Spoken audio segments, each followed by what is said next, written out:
Candidat numéro 92.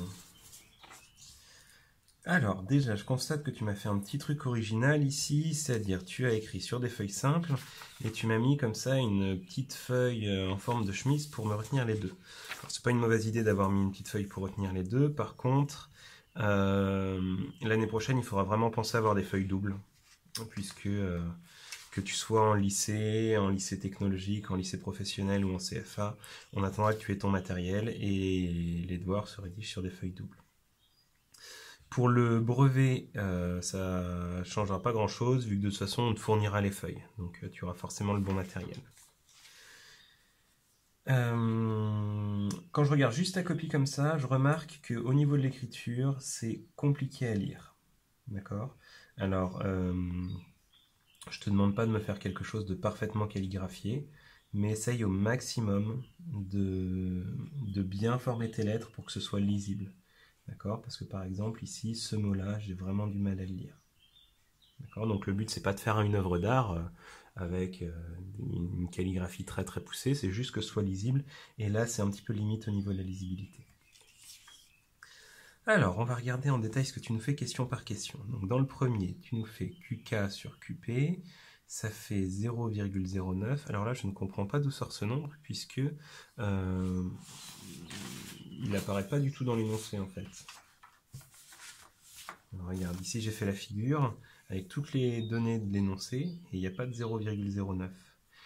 Donc en fait, c'est de cette longueur-là que tu me parles et tu as dû faire une soustraction pour arriver à ce nombre. Et donc cette soustraction, il aurait fallu me l'écrire ici. Mais pour autant, c'est le bon calcul. Et tu me dis les feux de croisement sont mal réglés. Et là, je ne suis pas d'accord avec toi. Pourquoi? Parce que nous, on a dit qu'il fallait que les feux de croisement, pour qu'ils soient bien réglés, ils soient entre 0,015 et 0,02.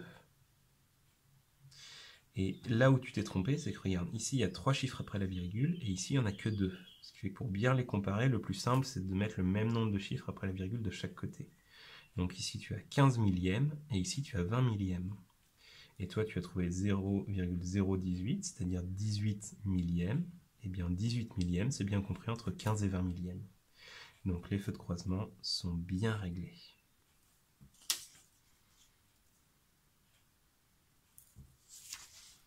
Deuxième question, tu me la sautes, ok. Tu as le droit, par contre, je trouve que c'est un petit peu dommage, parce qu'ici, donc tu allais trouver la longueur, enfin la distance à laquelle éclairer les phares, donc la distance AS, et là c'est une question dans laquelle tu as plein de configurations connues. Tu as des triangles rectangles, donc tu pouvais essayer de faire Pythagore, tu avais des droites parallèles, avec par exemple ce grand triangle, tu pouvais essayer de faire un théorème de Thalès, tu pouvais faire de la trigonométrie pour essayer de calculer des angles, ce qui fait que tu avais plein de possibilités.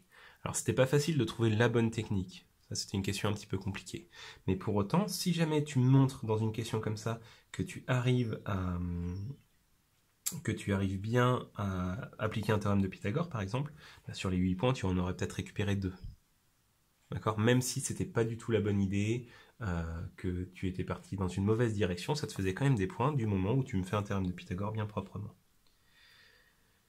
Alors, on passe l'exercice 2. Le marnage atteint le tiers. Alors attention, nous, je demandais le quart dans la première question. Donc quand il y a 1 heure qui est passée, non. Et le tiers quand il y a 2 heures de passé, non. Et alors, ce ne sont pas les bonnes réponses, mais même si ça avait été les bonnes réponses, tu n'aurais pas pu récupérer de points, puisqu'en fait, tu ne me donnes pas de justification ici. Tu m'écris ta réponse, donc ta réponse c'est 1 heure, mais je ne sais pas comment est-ce que tu as trouvé ce résultat. D'accord? Tu ne m'expliques pas du tout ta démarche. Et alors je vais le répéter, on l'a déjà dit en cours, mais ce qui est évalué le jour du brevet, c'est la démarche. D'accord? Pas la réponse, c'est que la démarche qui est évaluée. Donc si tu ne mets pas la démarche, même si ta réponse était juste, ça te ferait 0. De nouveau, ici tu m'écris la réponse, donc il faut utiliser les carreaux de 10 cm de côté, c'est juste, mais il n'y a pas la démarche, donc ça ne peut pas te rapporter de points. À chaque fois, il faut utiliser le carreau de 10 cm de côté, car, et après tu me donnes ton explication, pourquoi est-ce que tu as conclu ça? Pareil ici, tu ne me donnes pas d'explication, et en plus, c'est pas les bonnes réponses. Les bonnes réponses, c'était 10, 12, 15 et 20.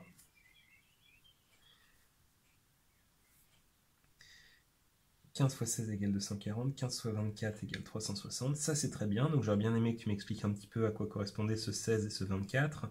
Mais bon, puisque je connais l'énoncé, je sais que ça veut dire que sur la largeur, il y a 16 carreaux et sur la longueur, il y a 24 carreaux. Donc, tu m'additionnes. Ça plus ça nous fait un total de 40. Et donc, tu me dis, on va utiliser 40 carreaux bleus. Et attention, parce que si tu fais juste cette addition, tu fais que la moitié du pourtour. Regarde, tu m'as pas fait l'autre moitié. Donc il aurait fallu penser à faire x2.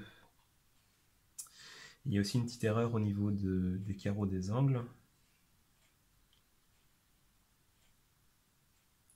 Regarde, quand tu comptes 24, tu commences à partir de ce carreau-là. Donc tu fais 1, 2, 3, 4, 5, etc.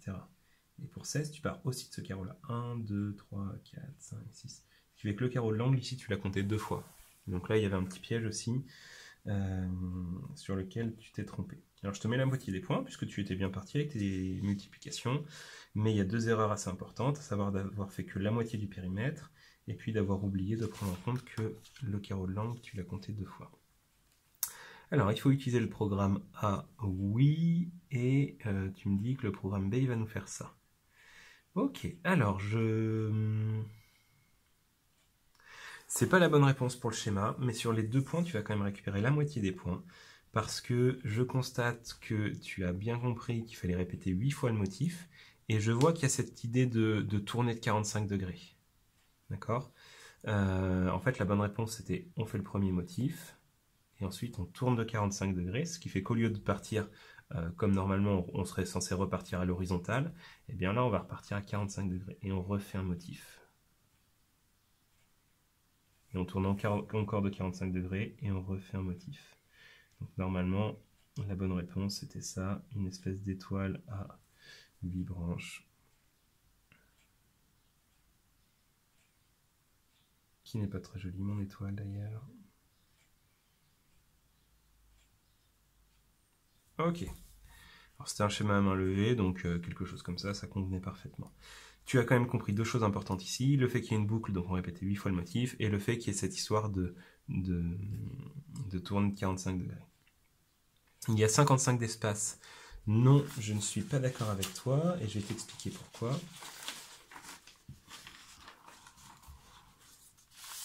Si tu me mets qu'il y a 55 d'espace, c'est parce que tu as bien compris qu'on faisait le motif et qu'après on avançait de 55. Et on refaisait le motif et on avançait de 55. Par contre, regarde ce qui se passe. On fait le motif, comme ça, et on avance de 55. On refait le motif, et on avance de 55. Ce qui fait que les 55, ils sont entre les 2 points rouges ici. Et moi, ce que je voulais, c'était juste l'espace entre l'écart entre les 2 motifs. Donc il fallait faire une petite soustraction. Pour autant, tu as cherché au bon endroit, tu m'as fait la moitié du travail, donc je te mets quand même 1 point sur les 2. Troisième question, il faut insérer cet instru entre les losanges désirés.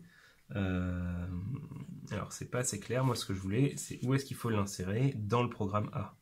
Donc tu me disais, par exemple, une bonne idée c'était de l'insérer ici par exemple. Si tu l'insérais ici, ça marchait. Donc tu pouvais me dire, on va l'insérer entre l'instruction motif et l'instruction avancer de 55. Exercice 5. Alors je t'encourage à mettre plus en avant les numéros d'exercice. D'accord? À les mettre en gros, les souligner, histoire qu'on voit bien où ça commence et où ça se termine. Alors 744 heures, je ne sais pas d'où sort ce nombre.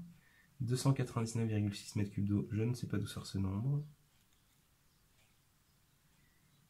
Alors, je vais essayer de comprendre. 744 heures, moi je dirais bien que tu as calculé le nombre d'heures dans le mois de juillet. C'est ça. Et ça, c'est une erreur parce qu'en fait, on n'arrose pas 24 heures sur 24. Donc là, tu as fait comme si on arrosait en permanence au mois de juillet. Et donc ensuite, j'imagine que tu as fait 744 fois 0,4, puisque c'est 0,4 mètres cubes par heure. Non, c'est pas ce que tu as fait.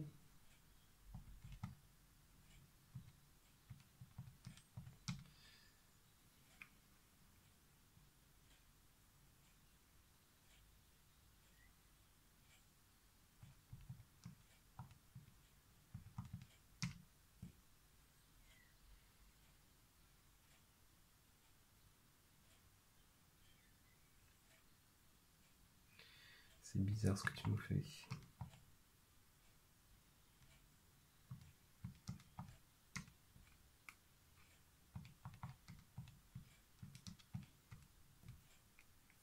Ok, bon, bah, j'ai la réponse.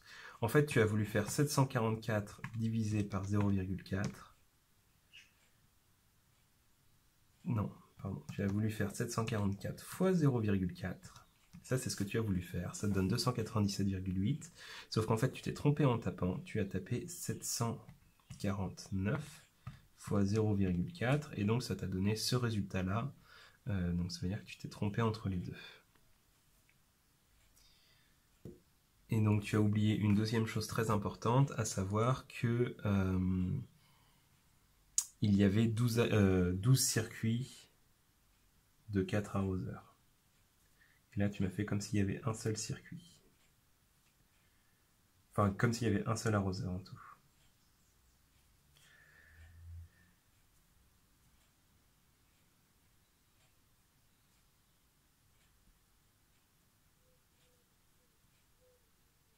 Donc cet exercice-là, il est très insuffisant. Il est très insuffisant déjà parce que tu n'as pas pris en compte toutes les données de l'énoncé.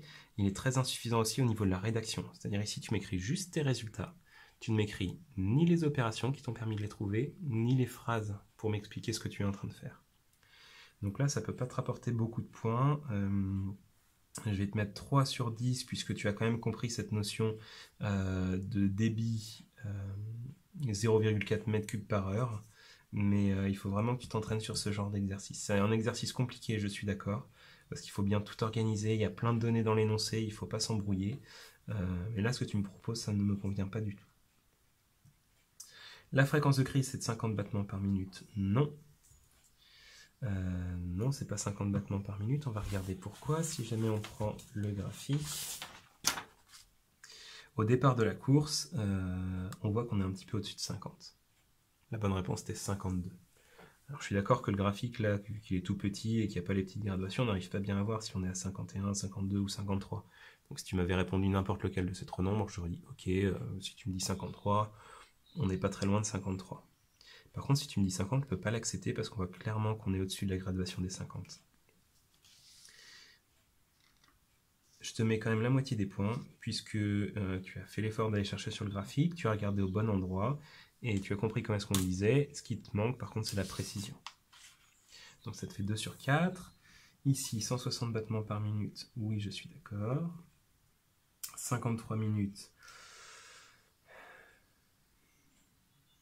Je vais l'accepter. Je vais l'accepter, même si ici, j'aurais bien aimé avoir le détail de ta démarche. Ensuite, tu calcules la vitesse V égale D sur T, donc ça fait 11 sur 53, et tu trouves 0,20. Et ça ne correspond pas puisque dans l'énoncé, on t'avait annoncé que c'était 12,5 km. Donc en fait, l'erreur ici, c'est qu'ici, tu as mis des kilomètres, et en bas, tu as mis des minutes.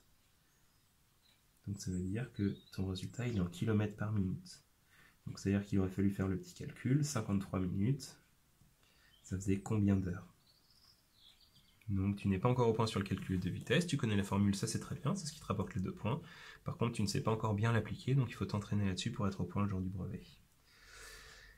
Il a fait 30 minutes sur un effort tempo.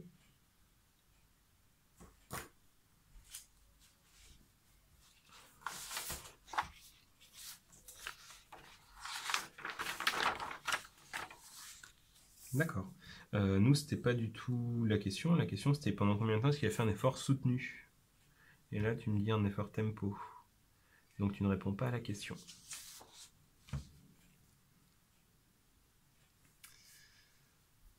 Ok, alors attention au niveau du calcul en ligne. Tu n'as absolument pas le droit de faire ça. C'est-à-dire que si tu fais 1 moins 3 égale moins 2, ça c'est juste. Par contre, si jamais tu rajoutes un carré, parce qu'après tu vas calculer moins 2 au carré, et que tu le rajoutes sur le même calcul, bah, ta ligne de calcul elle devient fausse, d'accord?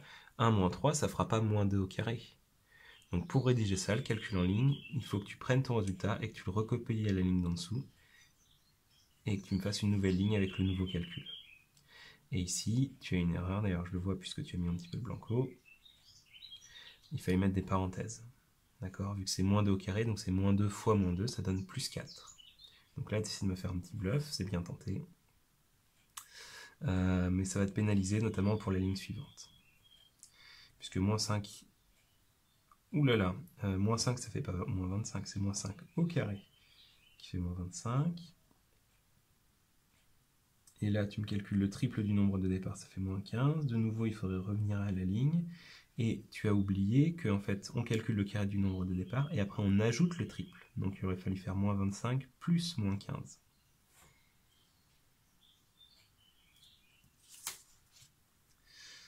Alors, elle a copié la formule de la case B3. Non, c'est pas ça la réponse que j'attendais. Alors, vu que x est le nombre de départ, il n'y aura pas de résultat qui est avec des chiffres. Donc x carré, c'est pas mal ce que tu as fait. C'est pas mal, mais là tu as un petit peu tout mélangé. Mais effectivement, il y a un truc x carré plus x fois 3 plus 7. Donc la bonne réponse c'était ça. Et par contre, tu as oublié de rajouter le x carré au début. Donc, je vais quand même te mettre un point sur cette question, puisque tu étais parti dans la bonne direction. Mais l'intégralité c'était ça. Allez, je vais même te mettre 2 points. Et dernière question, non. Eh bien si. Alors, au niveau de la langue, je pense que c'est pas nouveau, mais c'est très insuffisant. Il y a beaucoup de problèmes de français, donc on va pas... Voilà, ce qui est important dans l'épreuve de mathématiques, ça va être, si tu dois faire un effort, ça va pas être sur le fait de réfléchir si tu dois mettre ER ou E ou quoi que ce soit. L'effort que tu vas devoir faire, vraiment, c'est de me faire des phrases à chaque fois.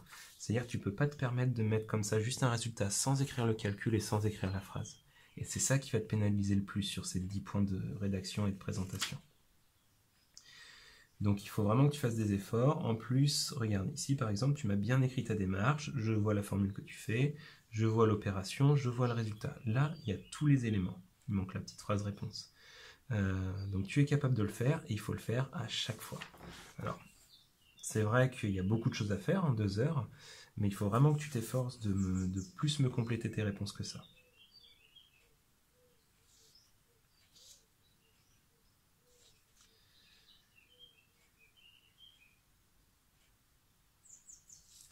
Alors, si on calcule, ça nous fait donc 6, 11, 16, 24, 6, 26, 30.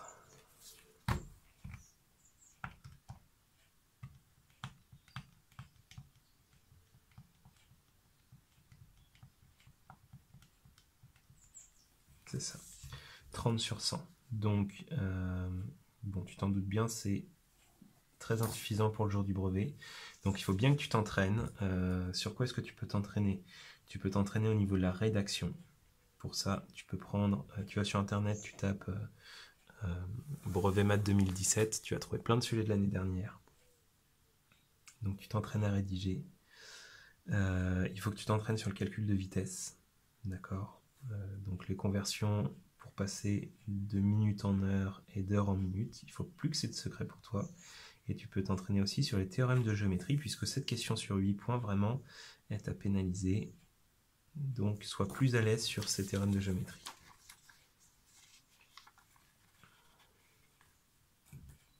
Je te souhaite bon courage pour ces révisions et bonne chance vraiment. Je te souhaite d'avoir une meilleure note le jour du brevet. Donc, donne-toi à fond d'ici là.